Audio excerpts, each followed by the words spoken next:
I'm gonna be honest with you guys, you can call me many different things, but there is one thing that I am not, and that is patient. When I see my Uber Eats guy go in the slightly wrong direction, it stresses me out. But the reason why I mention this is because we're gonna be talking about Hitman Contracts, which is a game from my childhood and maybe yours. And yes, I know that a lot of you are gonna be like, oh, but Hitman 2 and Hitman Blood Money is better. Yeah, maybe they are. I've never played them. Please don't leave any spoilers in the comments. But Hitman Contracts is made by the same company that created Freedom Fighters.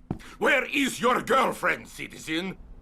And it's also composed by the man himself, Jesper Kyd, so you know there's gonna be some absolute bangers in this game. The soundtrack and the game is fun. But if you don't know what the Hitman series is, or this game in particular, it is a stealth-based game. Yet again, half the time you wonder if you're actually playing a horror game, considering there's literal ghosts. They don't play a part in the game other than as an Easter egg, but seeing this for the first time does give you a good fright. But you play as Agent 47, who is reflecting on his past missions that he's done, from a range of freaky fetishes to weapon dealers in Siberia and some corrupt British people, and the amount of times I've heard the famous lines of but to be absolutely honest, I never really paid too much attention to the storyline until I researched it for this video. But let's talk about the gameplay. Now, there isn't really a set way you have to play this game because there really isn't any failure conditions, excluding a couple of exceptions.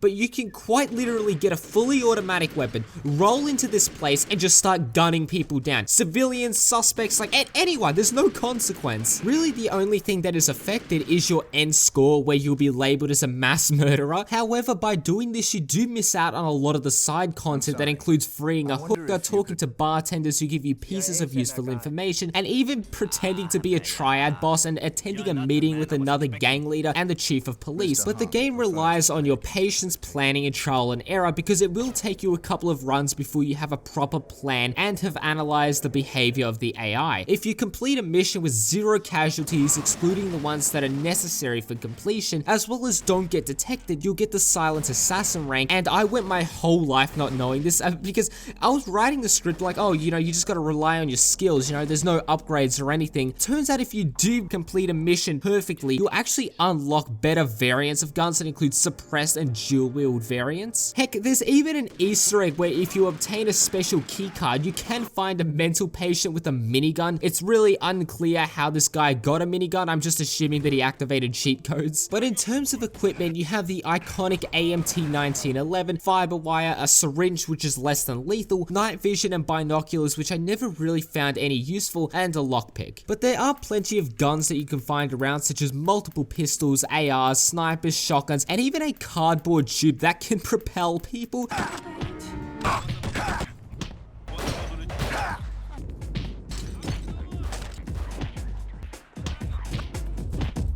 And yes, it's stupid, but you can only get it by completing the training range. But in regards to gunplay, it's alright. There is no ADS, but you do have a first person mode, which isn't that great because it functions like a bad first person mod for GTA San Andreas. But if you do decide to go the loud and proud route, it's pretty hard to fight hordes of enemies, even on the easiest difficulty, and you'll find that you die most of the time. But it's always satisfying getting a good shot with a sniper rifle or dropping someone with a silenced weapon and hiding the body. But if you do play this game how it was more or less intended, you will need to use disguises to move around undetected. If you need to subdue a civilian, it's better to make them unconscious via the syringe rather than kill them. However, if you take their clothing, they will wake up and alert people. And the game does this in the second level, and I completely forgot about this. I thought I was about to execute the mission flawlessly. Like I got in there, I assassinated the target, all was well and good until this little shit, this fucking snitch comes running in, and turns out there was a button on the side of the van that I never noticed, and it would have just prevented this whole scenario. Or I could have just put a bullet in his head and just be done with it. In the British level, there is lots of ways that you can take out a target. You can knock out the butler and poison them. You can get the fuel and go on the roof and literally blow them up. You can sneak in and put a bullet in him. And the one thing I never was able to figure out was on the hotel level, where you have a briefcase with a sniper in it, and you can use it to take out one of the targets. But once again, you can snipe him from multiple different angles. You can go in the bar and shoot him, him. You can go on the roof and shoot him from one of the open panels, which I never really understood because it's raining and they leave it open on a pool. So it's like, I never really understood that. But you can also go to the florist and literally kill him Terminator style. Or you can give him a heart attack in the sauna. You can drown him. You can poison his whiskey. The way,